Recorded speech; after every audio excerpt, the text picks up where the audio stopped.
PhD में डाल दिया मेरा नाम। क्यों?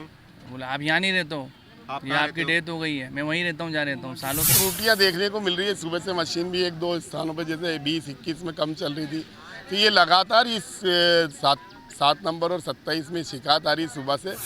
एक मतदाता अभी फिर भेजा जिसका कि आधार ओरिजिनल है, उसको नहीं डालने दे रहे थे। चुनाव के महोत्सव में इंदौर की क्या स्थिति है जानने निकली है मृदुभाषी की टीम इंदौर शहर के विभिन्न बूथों पर कि क्या स्थिति है। यहाँ पर बीजेपी से शंकर लालवानी मैदान में है, वहीं कांग्रेस के जो प्रत्याशी हुआ करते थे पीएचडी में डाल दिया मेरा नाम। क्यों?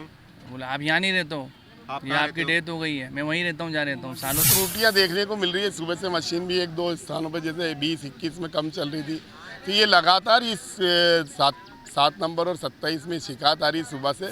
एक मतदाता अभी फिर भेजा जिसका कि आधार ओरिजिनल है, उसको नहीं डालने दे रहे थे। आपने वोट डाल दिया। चुनाव के महोत्सव में इंदौर की क्या स्थिति है जानने निकली है मृदुभाषी की टीम इंदौर शहर के विभिन्न बूथों पर कि क्या स्थिति है। यहाँ पर बीजेपी से शंकर लालवानी मैदान में है, वहीं कांग्रेस के जो प्रत्याशी हुआ करते थे कांति बम, अक्षय कांति बम, उन्होंने अपना नामांकन अंतिम समय में वापस ले लिया था। ऐसे में इंदौर का जो चुनाव है काफ़ी नीरस नज़र आ रहा है। इसके बावजूद भी कुछ युवा मतदाता हैं जिनके मन में जिज्ञासा ज़रूर है कि वो वोट डालें, तो यहाँ पर पहुँचे हैं। हम पूछते हैं उनसे उन्होंने कितनी मरतबा इससे पहले कभी वोट डाला या नहीं डाला, अभी दूसरी मरतबा डाल रहे हैं, पहली मरतबा डाल रहे हैं। आपने वोट डाल दिया। किन मुद्दों को लेकर वोट डाला आपने? पढ़ाई की शिक्षा से रिलेटेड डाला है और स्वच्छता के उससे डाला है, ताकि मतलब क्योंकि हम लोग देख रहे हैं अभी के मतलब कितना चेंजेस ला दिया है मोदी जी ने भारत में, तो उससे रिलेटेड हमने दूसरी बार वोट डाला है। अच्छा, आपको ऐसा नहीं लगता है कि यहाँ पर जैसे दो पार्टियाँ आपस में आमने सामने होती हैं, कांग्रेस और बीजेपी, कांग्रेस का तो कोई प्रत्याशी था ही नहीं, ऐसे में वन साइडेड बीजेपी प्रत्याशी को मदद मिल सकती? हाँ बिल्कुल मिल सकती है, क्योंकि पूरे चांसेस उनके ही लग रहे हैं जीतने के, कमल के। आप ऐसा ठीक मानते हैं कि कोई प्रत्याशी नहीं होना चाहिए, निर्विरोध चुनाव हो जाना चाहिए? जी नहीं होना चाहिए प्रत्याशी। जब तक मैदान में कोई होगा नहीं तब तक मज़ा कैसे आएगा। तो ये लड़ाई कैसी लगी आपको? अच्छी है।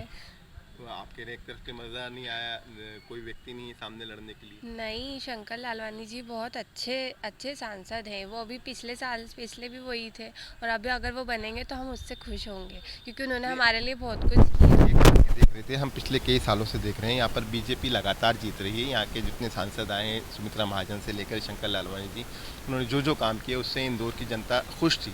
लेकिन जो कांग्रेस के प्रत्याशी थे अक्षय कांति बम, आपको मालूम होगा, उन्होंने अपना फॉर्म विड्रॉल कर लिया। ऐसे में उनके सामने कोई प्रतिद्वंदी नहीं रहा। तो क्या लगता है आपको, प्रतिद्वंदी होना चाहिए था, नहीं होना चाहिए था? होना चाहिए था। अब वो उनका फॉल्ट है कि उन्होंने नहीं लिया, क्योंकि उन्होंने सामने वाले को अच्छा समझ लिया कि वो जीतेगा, हम जीतने वाले हैं नहीं, तो फिर जाके क्या करें, क्यों अपनी मुँह की खाने जाए वहाँ। देखिए, ये युवाओं की सोच है, और निश्चित रूप से इंदौर में ताई से लेकर शंकर लालवानी ने जो काम किए हैं वो जग जाहिर है। और पिछले कई सालों से इंदौर नगर निगम पर भी भाजपा का कब्जा है और लोकसभा सीट पर भी कब्जा है, और पिछले विधानसभा चुनाव में 9 की 9 सीटें भाजपा ने यहाँ से हासिल की थी। तो कहीं ना कहीं इंदौर शहर की बात करते हैं, इंदौर ज़िले की बात करते हैं, तो वहाँ पर बीजेपी का दबदबा है। जो युवा वोटर्स थे उनका मानना है कि मोदी जी अच्छा काम कर रहे हैं। देखिए, मैं आपको ये चीमन बाग का मतदान स्थल दिखा रहा हूँ, जहाँ पर मतदान की क्या स्थिति है। इक्का दुक्का लोग यहाँ पर पहुँच रहे हैं, लोगों की संख्या काफ़ी कम है। क्या वजह है? गर्मी ज़्यादा है इस वजह से है, या कांग्रेस का कोई प्रत्याशी नहीं है, कोई ऑप्शन नहीं बचा है? ऐसी सूरत में यहाँ पर मतदान करने वाले लोगों के पास कोई विकल्प नहीं बच रहा है। इसके चलते हुए लोग काफ़ी कम संख्या में आ रहे हैं। कुछ ही लोग यहाँ पर पहुँच रहे हैं मतदान करने के लिए।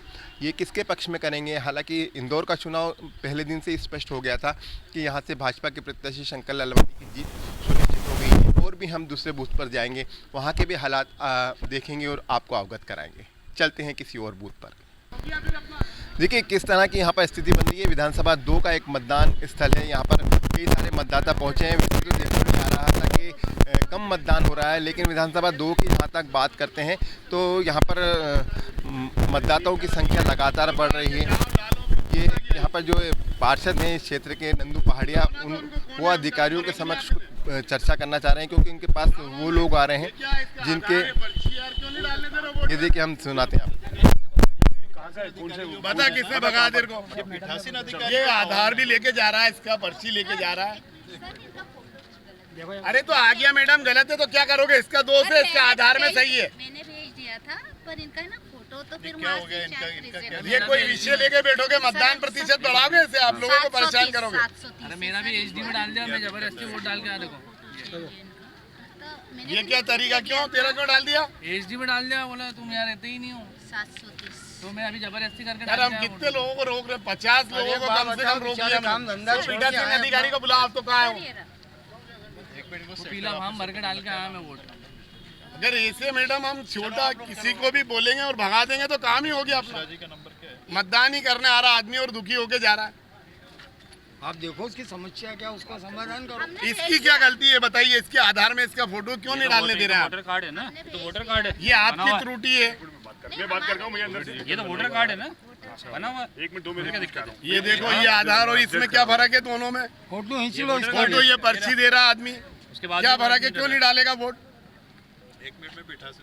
हाँ पूछो ना सर यार, ये क्या ना, ये तो इतने सिंपल। देखिए यहाँ पर इस तरह के हालात बन रहे हैं। यहाँ पे जो लोग मतदान करने आ रहे हैं हम उनसे पूछते हैं कि क्या वजह है, उन पे क्या हुआ यहाँ पर, किस तरह का क्या विवाद हो रहा है, ये विवाद किस बात को लेकर है?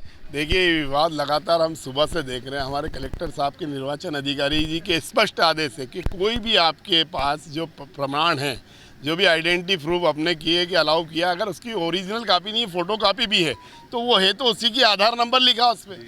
जिसके पास आधार है उसका ओरिजिनल फ़ोटो उसका है, और उसको आपकी मतदाता सूची में किसी का फ़ोटो आ गया तो आप फोटो उसको क्यों नहीं डालने दे रहे हो वोट? उसका क्या दोष है? उसके पास आधार है।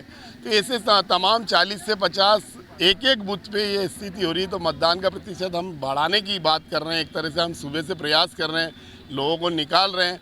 अगर ऐसी शैली में ऐसे पीठासीन अधिकारी या अगर ऐसे लोग यहाँ आएंगे जिनको अनुभव की कमी है तो उनसे या तो आग्रह कर करके 2-3 बार हमने आग्रह कर लिया, भाई ऐसे विषय को नहीं पकड़ा जाए। किसी के मोबाइल में डाटा नहीं रहता, किसी के अपन आज कहीं भी जाते हैं, रेलवे में जाते हैं, प्लेन में जाते हैं, मोबाइल में बता देते हैं कि आधार है मेरा, तो उसे मान्य किया जाता है। तो यहाँ इस तरह की कई त्रुटियाँ देखने को मिल रही है। सुबह से मशीन भी 1-2 स्थानों पर जैसे 20-21 में कम चल रही थी। तो ये लगातार इस 7 नंबर और 27 में शिकायत आ रही सुबह से। पीठासीन अधिकारी अभी सरकार तो लगातार कोशिश कर रही है, कलेक्टर साहब के भी निर्देश हैं कि ज़्यादा से ज़्यादा मतदान हो, क्योंकि कांग्रेस का कोई प्रत्याशी मौजूद नहीं है। ऐसे में आशंका जताई जा रही थी कि बीजेपी के ही वोटर्स यहाँ पर आएंगे, और निश्चित रूप से हम जिस विधानसभा में खड़े हैं ये रिकॉर्ड तय करती है। आप भी जिस वार्ड के पार्षद हैं वहाँ से भी रिकॉर्ड बीजेपी जीतती है। ऐसे में क्या आप ही के मतदाताओं को वोट नहीं डालने दिया जा रहा है? ये तो स्पष्ट देखने को मिल रहा है, आपके सामने मैंने स्पष्ट बता दिया। आधार लेके खड़ा है, एक माता जी खड़ी है, अभी पीठासीन अधिकारी हमारे स्वयं लेके गए, उन्होंने भेजा बाहर से कि इनको वोट डालने दिया जाए। तारा भाई पिता भैरू सेठ मीणा, उनको अभी वोट डालने नहीं दिया। 2 बार गए, वो आधार लेके गए, उसकी फ़ोटो कापी। अब वो बुजुर्ग महिला है, 70 के लगभग है, अब वो घर जाएगी लेने आएगी। तो हमारी प्रक्रिया में सरलता होनी चाहिए। ओरिजिनल कार्ड कोई क्या गिर गया गुम गया तो उसकी फ़ोटो कापी है तो हम उसके आधार पर डालने देना। वो 420 थोड़ी कर रहा है, फ्रॉड थोड़ी है वो। तो ऐसे अधिकारियों से मेरा आग्रह है कि ऐसे लोगों को वोट डालने दें जिससे कि हमारा मतदान प्रतिशत बढ़े। हमारे अच्छे अधिकारी लगे हुए हैं, लगातार प्रयास कर रहे हैं, लाखों करोड़ों रुपया खर्च कर रहे हैं हम मतदान के लिए, और वो नहीं करने दें छोटी त्रुटि के कारण। तो इसलिए मेरा आग्रह, अभी पीठासीन अधिकारी आ रहे हैं आपके समक्ष, और 2 मतदाता अभी मैंने फिर भेजे, एक मतदाता अभी फिर भेजा जिसका कि आधार ओरिजिनल है उसको नहीं डालने दे रहे थे। अभी जैसे ये बालक कहाँ गया, वो कहाँ है? ये तेरा क्या है बेटा? क्या हुआ था आपके साथ? वो पीएचडी में डाल दिया मेरा नाम। क्यों? बोला आप यहाँ नहीं रहते हो, आप ये कहाँ आपकी रहते हो? डेथ हो गई है। मैं वहीं रहता हूँ, जहाँ रहता हूँ, सालों से वहीं यहाँ रहता हूँ। आपकी डेथ हो गई है, सब बता रहे हैं। हाँ, मेरे जैसे तैसे करके अभी डाल के आया है, आपने अंगूठा नहीं बोला अंगूठा लगा। स्वयं कि आप जिंदा हैं अभी यहाँ पर? मैंने दिया ना, ये दिया मैंने जब तुमने डाला। वो पर्ची मेरी बनी नहीं है, मैं बीएलओ की वो अंदर दे दी तो पर्ची। आपको मृत घोषित कर दिया था क्या? तो ये ऐसा माना जाए आपका भूत डाल देता वोट? मैं गया तो अभी उनने फॉर्म भरवाया एक पीले कलर का, फिर मेरे को वोट डालने दिया। करोड़ों अरबों रुपए खर्च कर चुनाव प्रक्रिया की जाती है। शासन प्रशासन केंद्र से लेकर राज्य तक के सभी सरकारें इस महाअभियान में जुट जाती हैं। इसे महोत्सव के रूप में बनाया जाता है, लेकिन जब मतदाताओं को उसके अधिकार का इस्तेमाल करने का मौका नहीं मिलता है तो इस तरह की स्थितियां बनती हैं और लोग परेशान होते हैं। एक सज्जन से हमने बात की, उन्होंने बताया कि उन्हें तो मृत घोषित कर दिया था। एक तरीके से उन्होंने चैलेंज वोट डाला है और यहाँ पर जो प्रक्रिया होती है उसके अंतर्गत वोट डाला गया है। और भी मतदान स्थानों पर हम चलते हैं और वहाँ का जायज़ा लेते हैं। ये विधानसभा क्षेत्र क्रमांक 2 है, जहाँ पर निश्चित रूप से बीजेपी बड़ी बढ़त लेती है। तो यहाँ पर जो मतदाता आ रहे हैं वो बीजेपी से जुड़े मतदाता आ रहे हैं और वह मतदान बढ़ा रहे हैं। चलते हैं किसी और बूथ पर। देखिए, कुछ हलचल ज़रूर दिख रही है क्योंकि सिंधी बहुल क्षेत्र है और यहाँ से जो प्रत्याशी हैं शंकर लालवानी वो भी सिंधी समाज से आते हैं। ऐसे में सिंधी बहुल क्षेत्र में कहीं ना कहीं मतदान होता हुआ दिख रहा है। इससे पहले हम जहाँ मतदान केंद्रों पर गए थे वहाँ पर उत्साह नज़र नहीं आ रहा था, लेकिन ये जो क्षेत्र है यहाँ से हमेशा जो विधानसभा 4 में आता है अयोध्या कहलाता है, यहाँ से बीजेपी हमेशा बड़ी बढ़त लेती है। इस बार कांग्रेस का कोई कैंडिडेट नहीं है, ऐसे में यहाँ पर जो भी वोट गिरेगा निश्चित रूप से बीजेपी का ही गिरने वाला है। और जो लोग हैं यहाँ पर आने का सिलसिला उनका जारी है। वैसी संख्या में नहीं आ रहे हैं लेकिन आ ज़रूर रहे हैं। यहाँ कुछ लोग खड़े हैं, हम उनसे पूछते हैं, सर क्या लग रहा है आपको? पहले जो चुनाव आपने देखे हैं और इस बार का जो चुनाव है, ऐसा लग रहा है काफ़ी नीरस है, जो मतदान की स्पीड रहती थी वो स्पीड नज़र नहीं आ रही? नहीं, ऐसा बहुत ज़्यादा अंतर देखने में नहीं आया है। और मैं सुबह से सभी मतदान केंद्रों पे जा रहा हूँ और अमूमन जैसा हर बार होता है उसी प्रकार की लाइन लग रही है। लोगों में उत्साह है, लोगों के मन में वोट देने की इच्छा है और भले ही सामने कांग्रेस का प्रत्याशी नहीं हो पर उससे मैं समझता हूँ कि 5-7% फ़र्क पड़ा होगा। बाकी अभी जैसे अभी 12:30 पौने 1 बज रहे हैं और करीब यहाँ पर 6 बूथ हैं और 35 से 40% मतदान हो चुका है। तो अगर ऐसे पूरे प्रदेश का हम देखेंगे तो इंदौर का मतदान प्रतिशत अच्छा जाएगा। क्या लगता है आपको? एक रिकॉर्ड मतदान करने की बात की जा रही थी, 60, 65, 70 यहाँ तक के, लेकिन कांग्रेस का कैंडिडेट नहीं होने से हो सकता है जो कांग्रेस का मतदाता वो बाहर नहीं निकले और वोटिंग परसेंटेज कम हो जाए। वो एक फैक्टर हो सकता है, पर अभी चुनाव चल ही रहे हैं और मुझे लगता है कि शाम तक अच्छी वोटिंग होगी और पिछले बार का आंकड़ा भी टच करेगी और हो सकता है वो क्रॉस भी हो जाए। आपको क्या लगता है इस चुनाव को देखते हुए कि कांग्रेस का कोई प्रत्याशी सामने नहीं है तो लोगों में उतना उत्साह नज़र नहीं आ रहा है? हम सिंधी कॉलोनी को छोड़ दें, दूसरे क्षेत्रों में जाते हैं तो वहाँ पर मतदाताओं की संख्या काफ़ी कम है। नहीं, मतदाताओं की संख्या इस तरह से मैं सुबह से क्षेत्र में घूम रहा हूँ तो बिल्कुल मुझे ऐसा महसूस नहीं हुआ कि संख्या कम है।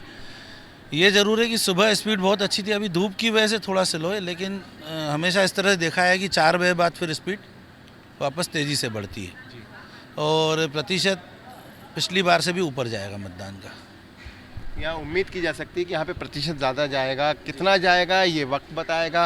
फिलहाल मतदान यहाँ पर चल रहा है। सिंधी कॉलोनी क्षेत्र है, विधानसभा 4 का क्षेत्र है और चूँकि शंकर लालवानी सिंधी समाज से आते हैं और सिंधी बहुल्य क्षेत्र है तो यहाँ पर निश्चित रूप से मतदान होगा। यहाँ पर हमेशा देखा गया है कोई भी चुनाव हो, पार्षद का चुनाव हो, विधानसभा चुनाव हो या लोकसभा चुनाव हो, मतदाता बढ़ चढ़ कर अपने मताधिकार का इस्तेमाल करता है। मृदुभाषी ने आपको विभिन्न मतदान केंद्रों की स्थिति से अवगत कराया, कहाँ कहाँ ले गए, वहाँ से हमने आपको सीधे रिपोर्टिंग की बताया कि किस तरह से मतदान हो रहा है। इस बार का जो चुनाव था इंदौर का काफ़ी नीरस था क्योंकि कांग्रेस के प्रत्याशी ने अपना नामांकन वापस ले लिया था। ऐसे में भाजपा के प्रत्याशी शंकर लालवानी की जीत सुनिश्चित हो गई थी और लोगों ने मन बना कर रखा था कि जिसको वोट देना है तो शंकर लालवानी को ही देना और वो हम देख भी रहे हैं। ज़्यादातर लोगों ने भाजपा के पक्ष में वोट किया है, कुछ ने मोदी के नाम पर वोट किया है। वहीं एक शख्स हमें ऐसा भी मिला जिसने कहा कि उसे पीठासीन अधिकारी ने मृत घोषित कर दिया था और उन्होंने चैलेंज वोट डाला है। कैमरा पर्सन विशाल के साथ अरशद खान, मृदुभाषी, इंदौर।